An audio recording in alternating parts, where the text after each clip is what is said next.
Meus irmãos e irmãs, convido a todos, todas, para que abram as suas Bíblias no livro de Provérbios, no provérbio de número 28, verso 9. Provérbio 28, verso 9. Também quero aproveitar, enquanto nós encontramos o nosso texto, deixar registrado minha gratidão aos irmãos que têm se esmerado para pregar a palavra de Deus nesses dias que eu estou de férias. Deus abençoe vocês, tanto os irmãos que ocuparam o púlpito, quanto aqueles ainda que irão ocupar. Deus seja com a vida de cada um dos meus queridos irmãos.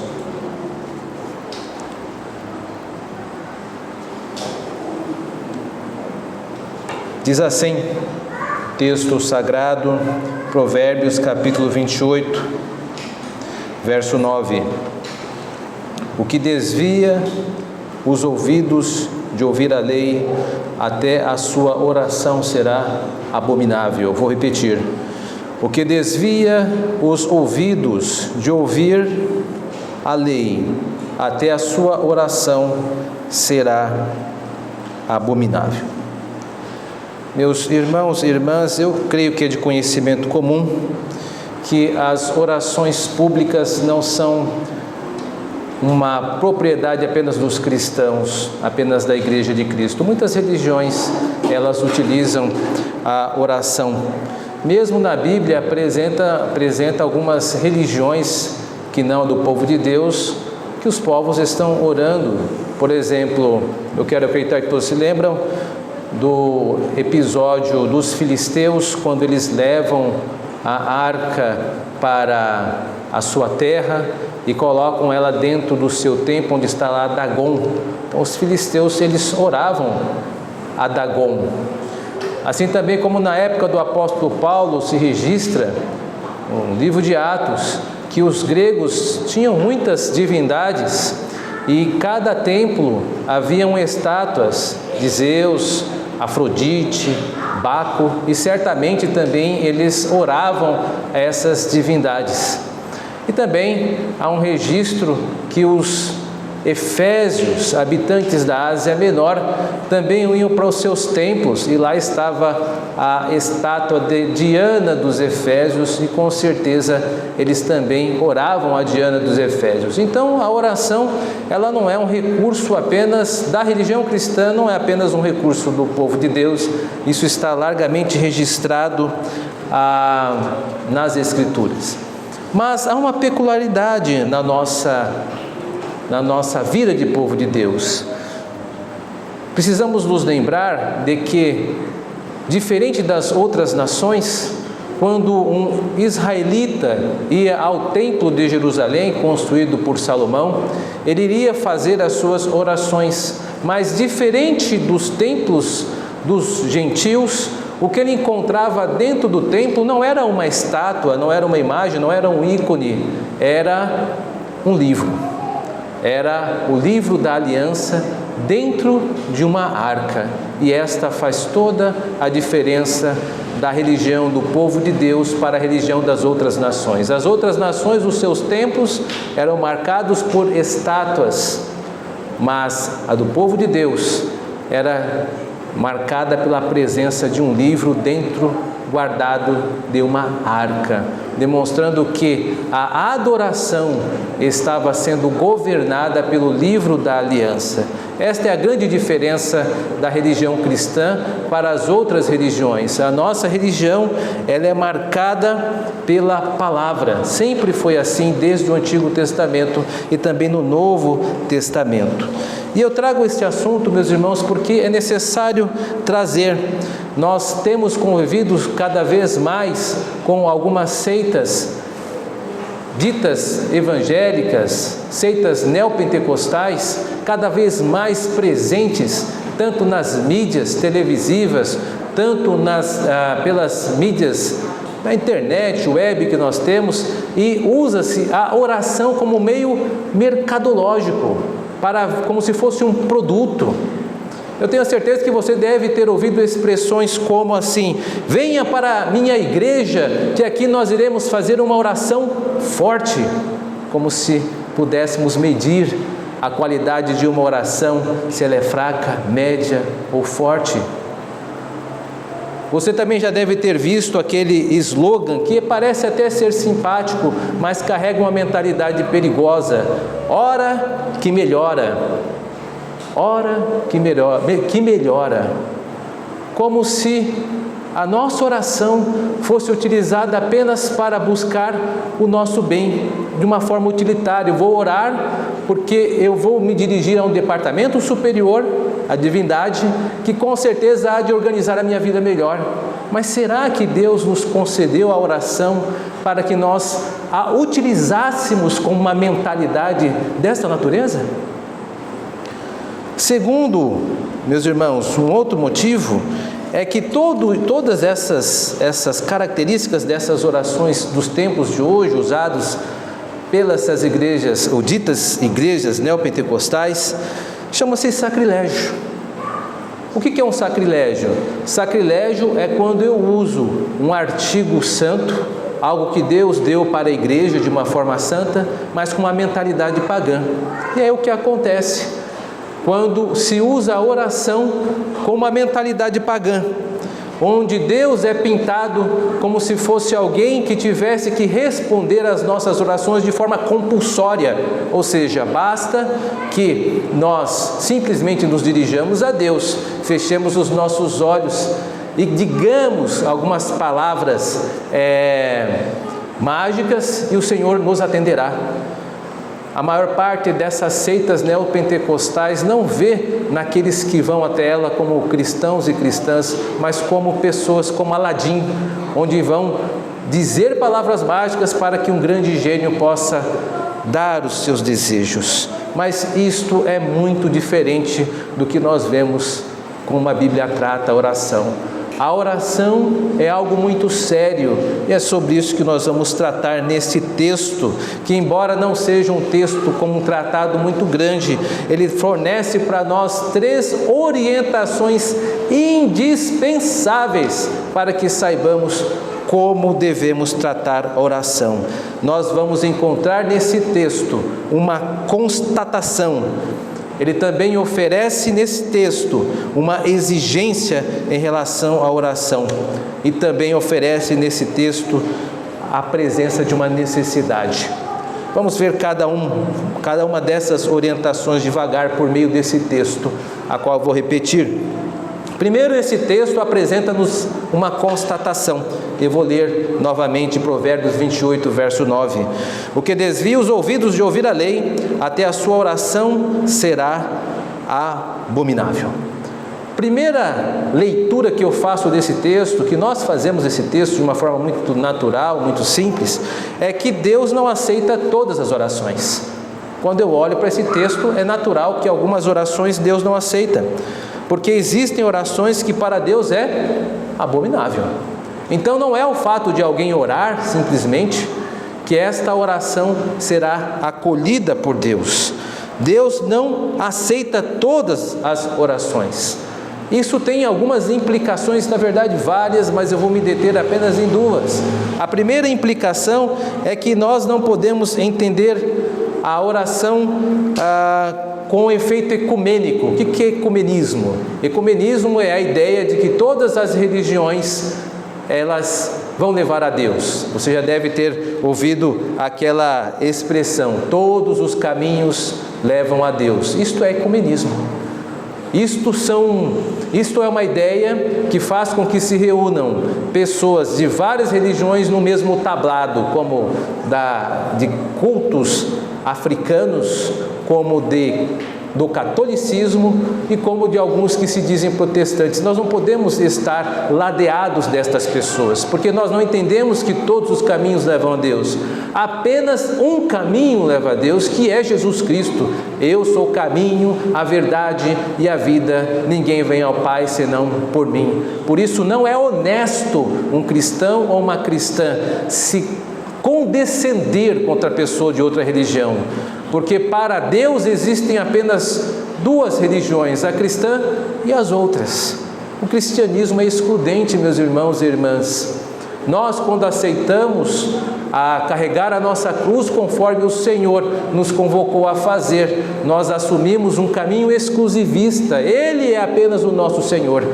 Por isso, ser cristão não é politicamente correto. As pessoas não vão gostar de nós, porque nós estamos com a verdade, nós estamos com a doutrina bíblica e não podemos negociar isto. E todas as vezes em que você condescende com uma pessoa de religião diferente, atribuindo a ela que ela também chega a Deus, dizendo: é importante que ela vá para algum lugar, que ela pense em Deus, isso é importante. Não, não é.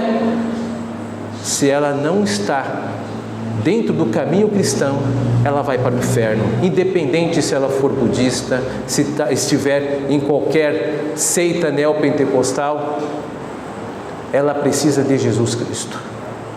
Uma outra implicação é que Deus reserva para si o direito de receber orações. O Senhor, por várias vezes na Bíblia, demonstrou que Ele não aceita toda e qualquer oração. Por exemplo, quando Abraão, ele acaba mentindo para Abimeleque, lá no capítulo 20 de Gênesis. Abraão diz para Abimeleque que Sara é sua esposa, e Sara era uma mulher muito bonita, a Bíblia diz. Abimeleque então toma a Sara e faz preparativos para que ela entre em seu harém. Mas antes que se consuma qualquer ato contra Sara, Deus aparece a Abimeleque e o repreende, dizendo que ele tomou a mulher de um homem. Ela é mulher casada. Abimeleque disse: eu não sabia disso. E Deus disse: eu sei que não sabia, mas você vai fazer o seguinte, você vai repor a mulher ao marido e vai pedir para que ele ore por você. Olha que interessante. Deus se revelou a Abimeleque, Deus falando com ele em sonho. Abimeleque eticamente estava mais certo que Abraão, mas Deus não ouviu a oração dele, não ouviria a sua oração. Deus ouviria a oração de Abraão. Por quê? Porque Abraão, embora tivesse cometido uma mentira, Abraão, embora estivesse eticamente errado em relação a Abimeleque, ele pertencia à aliança. Era com ele que Deus tinha. Por isso que nós devemos tomar cuidado. É certo que existem pessoas na nossa sociedade que podem ter atributos morais melhores que alguns cristãos, para a nossa vergonha. Entretanto, as pessoas não são apresentáveis a Deus por causa da sua moralidade, mas porque fazem parte da aliança. É a estes que o Senhor irá escutar.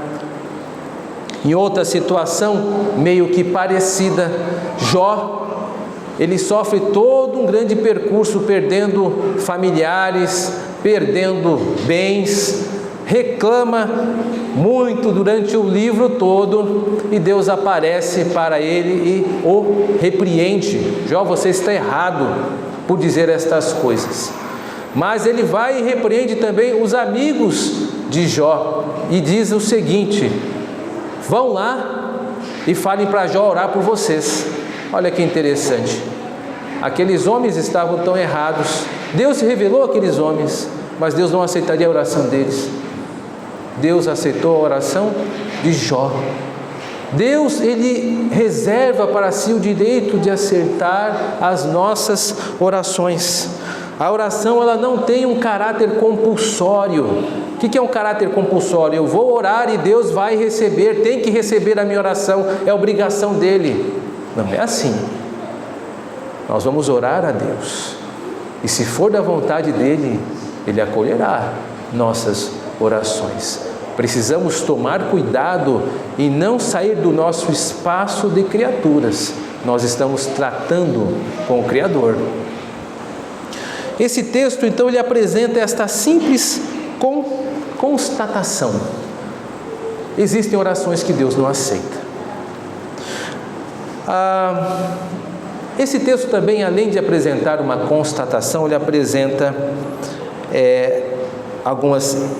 um outro atributo, que é uma exigência. Então, retomemos ao Provérbio 28, verso 9. Eu vou ler a parte em destaque sobre a exigência. O que desvia os ouvidos de ouvir a lei, até a sua oração será abominável. A exigência para que Deus receba as nossas orações é só uma: é estar de acordo com a lei. Deus se compromete apenas em aceitar orações que estão de acordo com a sua lei. Eu repito, é por isso que ele aceitou a oração de Abraão. Não porque Abraão era bom, Abraão errou, mas Deus aceitou a sua oração porque ele estava de acordo com a lei, ele tinha uma aliança com Deus. Deus ouviu a oração de Jó e não dos seus amigos, porque Jó tinha uma aliança com Deus. Portanto, estar de acordo com a lei significa estar em aliança com Deus. Abraão errou por ter permitido-se ser covarde em relação ao dever de guardar a sua esposa, mas ele era parte da aliança, então Deus o ouviu. Enfim, meus irmãos, Deus habilita aqueles que pertencem a Ele para que possam falar com Ele. É isso que o nosso Senhor Jesus disse aos seus discípulos quando usou a seguinte expressão, lá em João capítulo 14, verso 13: e tudo quanto pedirdes em meu nome, eu o farei, para que o Pai seja glorificado no Filho, porque é por meio de Jesus Cristo que nós estamos em aliança. Ele é o mediador da nossa aliança, que nós celebraremos hoje por meio da ceia do Senhor. Nós temos uma aliança com Deus, nós entramos em aliança quando nos arrependemos e fomos conduzidos ao batismo, e nós nos mantemos em aliança com a demonstração da participação da ceia do Senhor, que demonstra que nós estamos habilitados a recorrer ao Salvador por meio da oração. Por isso, meus irmãos e irmãs, nós precisamos ter claro isso. Agora, sobre a questão deste texto, precisamos lembrar que lei não está se restringindo aos 10 mandamentos. O significado da lei nesse texto é a Torá, seria a palavra em hebraico, Torá, que significa ensino. Então, o que Deus requer de nós é que estejamos de acordo com o seu ensino, com a sua palavra. Isso significa que as nossas orações precisam emanar de um saudável conhecimento bíblico. Quando o nosso Senhor Jesus Cristo disse que nós devemos orar em seu nome, isso não significa que esta é uma fórmula de oração que, se eu não dizer a seguinte expressão, abre aspas, em nome de Jesus, fecha aspas, Deus não ouvirá a minha oração. Não é tão simples assim. A oração não é uma mecânica, onde eu tenho que carimbar todas as minhas orações com uma fórmula rígida. Significa que nós devemos conhecer as Escrituras, de tal forma que as nossas orações emanem naturalmente o caráter do Deus que nós buscamos. Por exemplo, nós pedimos, alguns instantes atrás, perdão pelos nossos pecados, porque nós sabemos que estamos diante de um Deus justo em todo o tempo e somos pecadores. Isso está em consonância com o nome do Senhor Jesus Cristo, porque é por meio deste nome que nós nos entendemos pecadores, porque Ele morreu pelos nossos pecados. Todas as vezes em que nós dirigimos a Deus uma oração de adoração, isto está emanando a uma oração bíblica, porque nós reconhecemos que Deus é o único ente digno de ser adorado. Então, as nossas orações são bíblicas quando elas emanam de uma imagem de Deus bíblica, de um conhecimento de Deus bíblico. Por isso, uma adoração correta emana de um ensino correto. Você quer orar bem, você quer ter certeza de que Deus ouve as suas orações, conheça as Escrituras, conheça a palavra de Deus, que ela esteja presente na sua mentalidade, que ela possa moldar a forma como você vê as pessoas, o mundo, a forma como você vê o tempo, a forma como você trata os seus colegas de trabalho, a maneira que você constrói seus projetos de vida. É por meio da Escritura moldando a nossa maneira de ver o mundo, a nossa forma de ver, é que nós poderemos orar melhor. Uma adoração correta emana de um ensino correto. É isso que Jesus Cristo explicou para a samaritana, quando ela diz: olha, nós viemos orar neste monte, mas Jesus Cristo, vocês adoram o que não conhecem, porque a salvação vem do povo de Deus. Por isso, o conhecimento é o fundamento para que as suas orações sejam aceitas por Deus. Vamos lembrar que dentro do templo de Deus não há uma estátua, mas há um livro, e nós precisamos estar de acordo com este livro. Há um terceiro elemento indispensável quando pensamos em oração neste texto, que é que ele apresenta uma necessidade. Veja, Provérbios 28, verso 9, eu vou repetir e ressaltar aonde está esta orientação. O que desvia os ouvidos de ouvir a lei, até a sua oração será abominável. Nós precisamos estar de acordo com as Escrituras Sagradas, mas isto exige esforço. Há uma necessidade aqui. Estar de acordo com a lei de Deus requer esforço. Nós não vamos naturalmente sermos atraídos. A lei de Deus é o cerne e a essência da nossa religião. A lei de Deus, como eu disse, está no meio do templo. Não é Dagon, não é Afrodite, Zeus, Baco, não é Diana dos Efésios, não há estátua nesse templo. É a Bíblia que é o centro do templo de Deus, é a palavra de Deus que norteia a nossa vida, e isso implica que nós temos a necessidade de nos esforçar. E há pelo menos 3 implicações nesta expressão desse texto: não desvie o ouvido de ouvir. A primeira implicação é que ouvir não é algo passivo. Por exemplo, agora vocês estão me ouvindo, até mesmo porque ninguém pôde sair correndo, seria muito indelicado, mas todos vocês estão me ouvindo aqui. Mas ouvir, na ideia desse texto, não é apenas algo passivo. Requer esforço, requer envolvimento, requer inteireza para que o ensino possa chegar até você. Em outros momentos do Novo Testamento, a Bíblia reconhece que ouvir as Escrituras não é algo fácil. Certa vez, Jesus Cristo entregou um discurso muito duro aos judeus no capítulo 6 do Evangelho de João, e eles disseram: duro é esse discurso, quem o pode suportar? Porque a palavra de Deus, ela é dura mesmo. Ela vai combater os nossos pecados, ela vai mexer com coisas que nós gostamos, porque talvez você não assuma isso, mas você gosta de pecar. O pecado lhe leva ao prazer, e por vezes você não quer abandonar esse prazer, mas a Bíblia diz: esse prazer vai te matar, vai levar você para o inferno. Porque o trajeto para o inferno não é um trajeto pedregoso, ruim de andar. A Bíblia descreve o trajeto que vai para o inferno como portas largas, como confortável. É assim que é dito. E a palavra de Deus, muito pelo contrário, é dura, estreita, difícil, ruim de aceitar. E a Bíblia reconhece isso.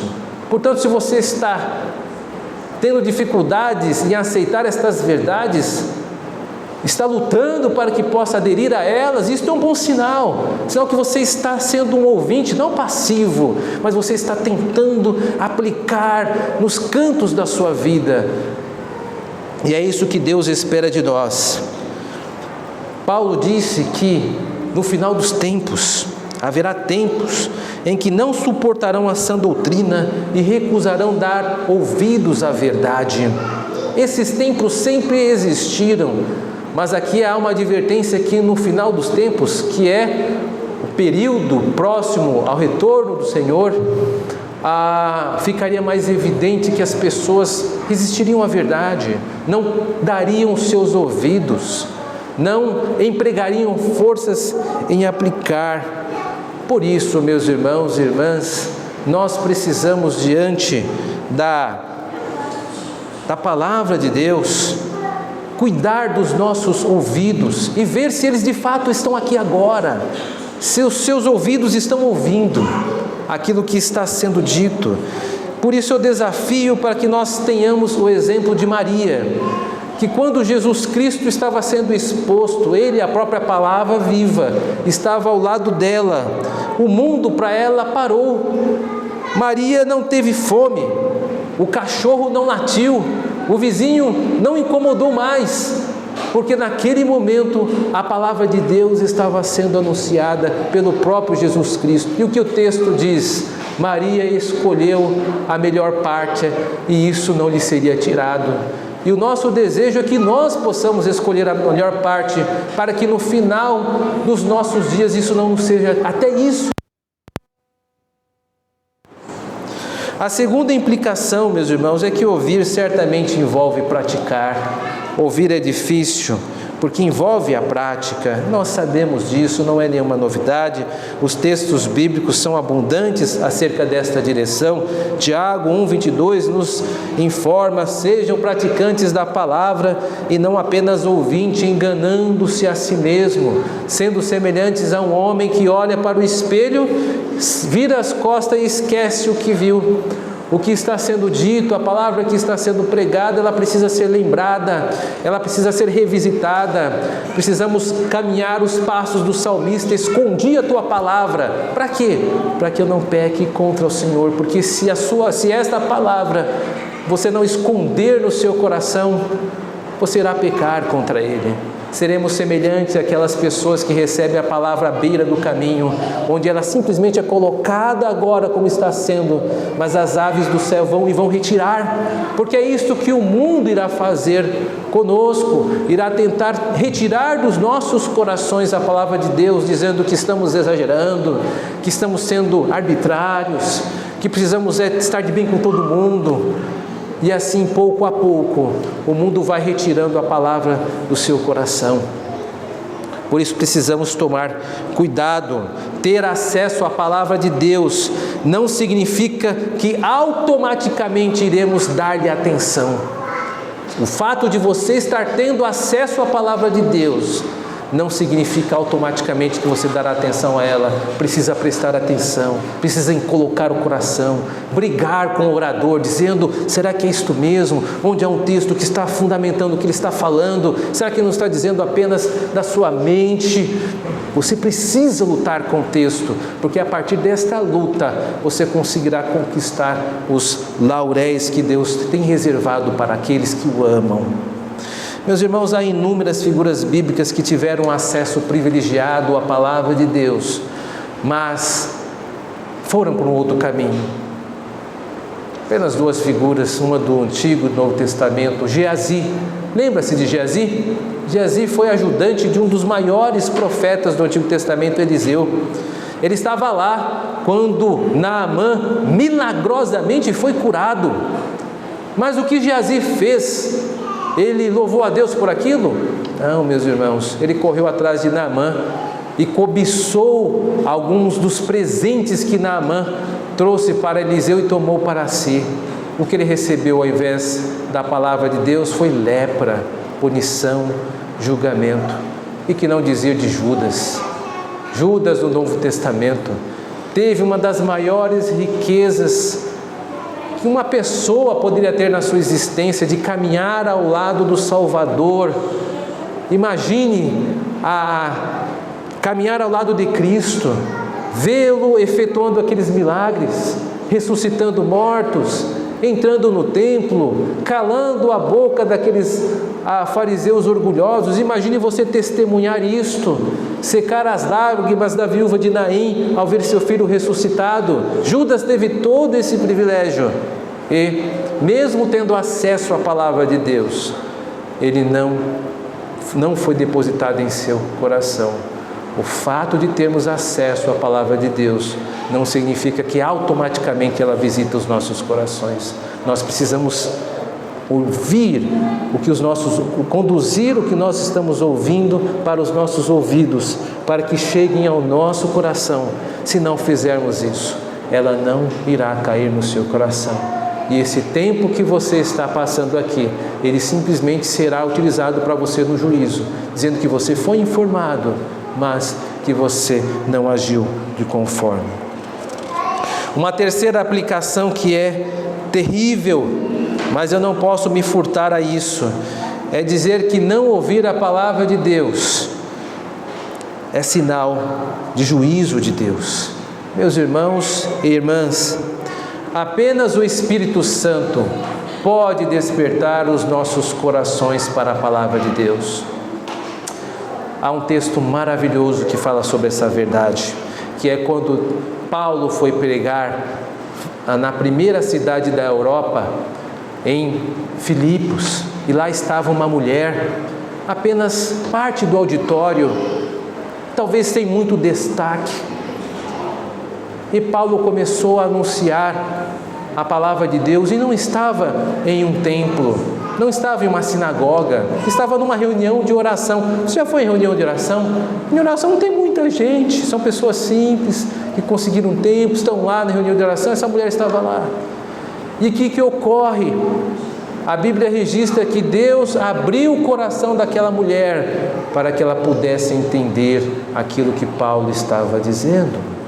Ouvir a palavra de Deus é o maior ato espiritual desta terra. É muito maior do que ver o mar se abrir, é muito maior do que ver fogo do céu cair, porque significa que uma alma está se convertendo e está indo para o céu. É um maior milagre. E aquela mulher teve o coração aberto para ouvir a palavra que estava sendo pregado. Mas de igual forma a Bíblia também revela pessoas que o Senhor se opôs a elas, não permitindo que chegasse o arrependimento, muito embora fosse servido que a palavra de Deus fosse pregada a elas. Por exemplo, Rofini e Finéias. Lembra-se de Rofini e Finéias? Rofini e Finéias eram filhos de Eli, e eles, como sacerdotes, estavam fazendo coisas terríveis. Eli os repreendeu, mas diz o livro de 1 Samuel que aqueles homens foram impedidos de se arrepender. Diz o texto que Deus queria matá-los. Terrível, meus irmãos e irmãs. Isto é o pior destino de um homem e de uma mulher. Ser servido de ouvir a palavra de Deus, mas não poder depositar o coração nela. Isto é o pior dos julgamentos, porque é ver que a salvação esteve à porta e ela não foi em sua direção. Isso aconteceu também com os fariseus. Jesus Cristo falava em parábolas, contava histórias. Você acha que era para ficar mais fácil para entender? Não, pelo contrário. Jesus Cristo, lá no Mateus capítulo 13, ele diz porque falava em parábolas. Eu falo em parábolas para que ouvindo, ouçam e não entendam, para que eles não sejam curados e não se convertam. Isto é assustador.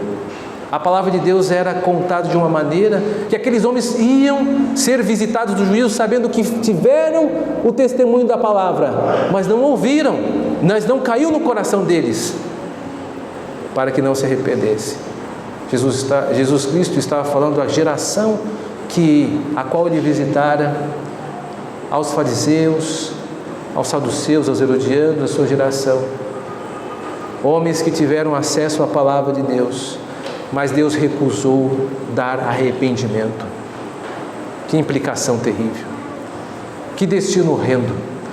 Saber que Deus jogou a boia para você poder se salvar, mas não lhe concedeu a disposição de pegá-la, e você morreu afogado com a boia ao lado.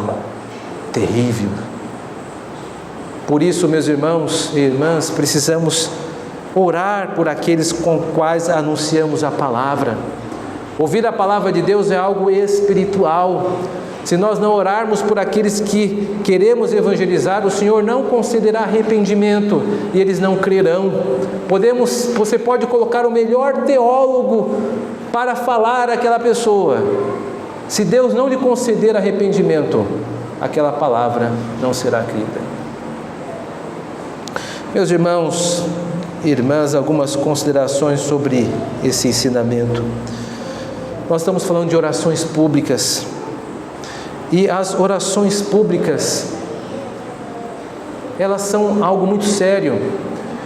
E às vezes, nós, por sermos cristãos e cristãs, crentes em Jesus Cristo, nós temos às vezes em boa fé algumas imagens que nos chegam, algumas situações em vídeo, pelo YouTube, pelo WhatsApp. Achamos que alguém está fazendo uma oração e aquela pessoa automaticamente ela está bem intencionada. Cuidado, meus irmãos e irmãs, existem muitos charlatões nesse mundo. Existem muitas pessoas que estão tirando vantagem dos outros por meio da religião. Nós que somos cristãos e cristãs não podemos ser ingênuos com estas coisas. Não se deixe emocionar por orações que às vezes não tem nada de Bíblia ali, não tem nada das Escrituras Sagradas, mas foram colocadas apenas para seduzir aqueles que estão desesperados. A pessoa quer uma solução, está com o filho internado, ela vai estar aberta a receber qualquer coisa, e esses charlatões estão usando a internet para fisgar. Eles terão a sua paga no dia do juízo, mas quanto a nós, acautelai-vos, tomemos cuidado, não sejamos ingênuos. Não é qualquer oração que nós vamos nos subordinar, e eu digo subordinar sim, porque todas as vezes que você está diante de uma oração pública, como nós fizemos aqui algumas, você está apresentando o seu corpo e endossando esta oração. Por isso que você precisa estar atento à igreja que você frequenta, porque quando a pessoa vocaliza a igreja, porque é isso que ocorreu algumas vezes, algumas pessoas tomaram a palavra e vocalizaram a igreja diante de Deus, e todos nós estivemos juntos nesse amém. E essas orações, quando nós estamos envolvidos, nós estamos endossando essas orações. Que tipo de oração você tem endossado? São orações bíblicas? Porque aqui na igreja nós cuidamos do arraial, mas na internet eu não posso, o conselho não pode. Tome cuidado com aquilo que está alimentando a tua alma, o teu coração, para que não seja contaminado. Orações ensinam, as orações públicas elas ensinam. No Novo Testamento, todas as vezes que tem orações tem ensino.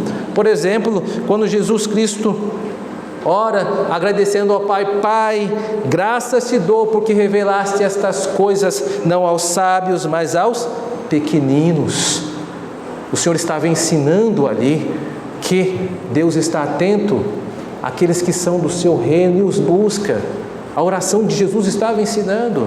Quando Jesus Cristo irá ressuscitar Lázaro, ele diz: ó Pai, graças te dou porque me ouves. Eu sei que o Senhor me ouves, mas eu estou dizendo isso para que todos entendam que nós temos uma relação. A oração pública ensina. O apóstolo Paulo, no capítulo 14 da Epístola aos Coríntios, diz: olha, tome cuidado com o que vocês oram. Entre uma pessoa na igreja, orem de uma forma que as pessoas saibam que você está orando, porque se você não fizer isso, como um indouto, como aquele que não conhece, pode dizer amém. Eu só posso dizer amém se eu estiver de acordo com a oração, se eu estiver entendendo a oração. Então, tomemos cuidado, meus irmãos e irmãs. Nossos tempos são tempos maus. Eu sei que os irmãos e irmãs têm um coração visitado por Cristo e projetam nas mensagens que recebem bons sentimentos, mas tomemos cuidado. Eu tenho visto muitas heresias no meio desse campo tão maravilhoso da oração, onde estão profanando oração, pessoas chegam a vender oração. Tomemos cuidado. A oração que o Senhor se interessa é uma oração que emana das Escrituras, uma oração que não apenas emana da Escritura, mas que você tem cuidado para que as Escrituras sejam o seu molde de vida. Deus está interessado em sua oração. Ela pode não ter palavras requintadas, como de alguns oradores da internet, mas sai de um coração sincero, alguém que serve a Jesus Cristo. Portanto, dobre os seus joelhos na tua casa, sabendo que o Senhor há de visitar a sua oração, não porque ela tem sofisticação, mas porque ela sai de um coração que ama e deseja temer a Deus. É esta oração que o Senhor está interessado. Que Deus nos ajude, meus irmãos e irmãs, a vivermos neste mundo de maneira sábia. Amém.